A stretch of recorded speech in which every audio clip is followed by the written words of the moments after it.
Hi and welcome. Today I will be talking about one of history's most notorious women, Susan B. Anthony, the first women. They have minds and they have souls, as well as just hearts, and they've got ambition and they've got talent, as well as just beauty. You might recognize that monologue from Greta Gerwig's Little Women. It is estimated to have been given around the early 1860s, and 12 years after Jo March's monologue, on November 18, 1872, Susan B. Anthony would be arrested, tried, and fined $100 for voting in a presidential election in Rochester, New York. But how did we get here? Susan B. Anthony began working as a teacher in New York in 1848 and became involved in the teachers' union.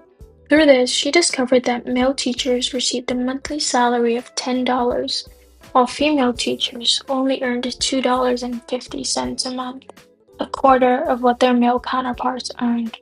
In 1851, lightning strikes. Susan meets Elizabeth Cady Stanton, who was known for organizing the first women's rights convention.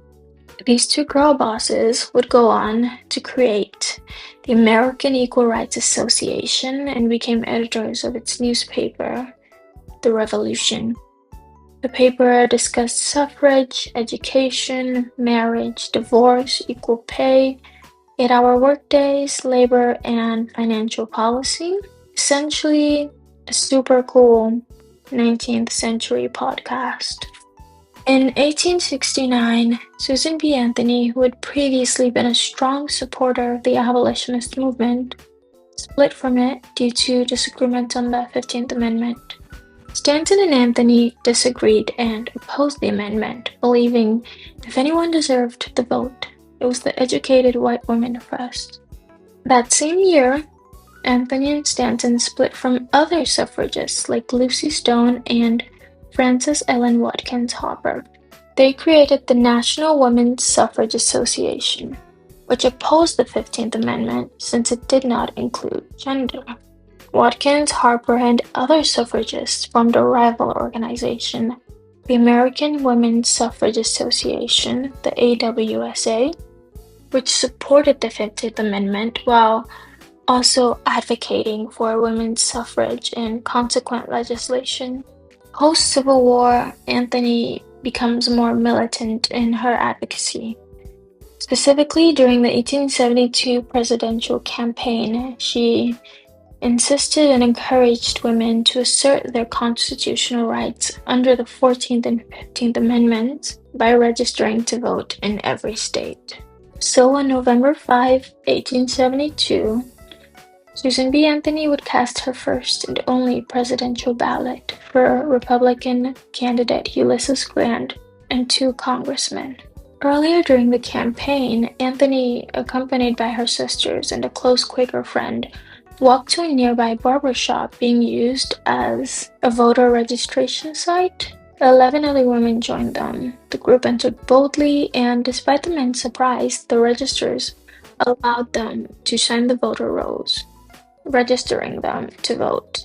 A few weeks later, on November 18, Anthony was arrested at her home in Rochester, New York, and put on trial at the Ontario County Courthouse. This is a satirical cartoon of her featured on the front page of the New York's The Daily Graphic in June of 1873. For 3 weeks after her arrest, she traveled across the county delivering lectures on the crime of a citizen voting in an election.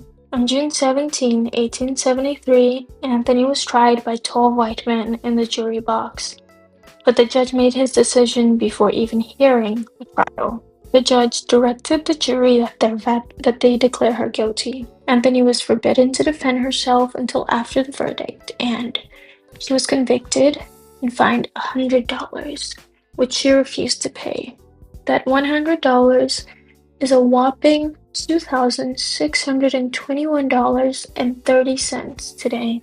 On March 13 of 1906, Susan B. Anthony passed away from heart failure and pneumonia in her Rochester home.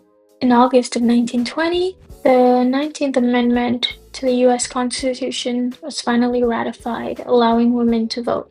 Although she did not live to see the passage of the 19th Amendment, Her contributions to the suffragette movement are forever unforgotten, and I think now more than ever, it is important to utilize our rights to vote.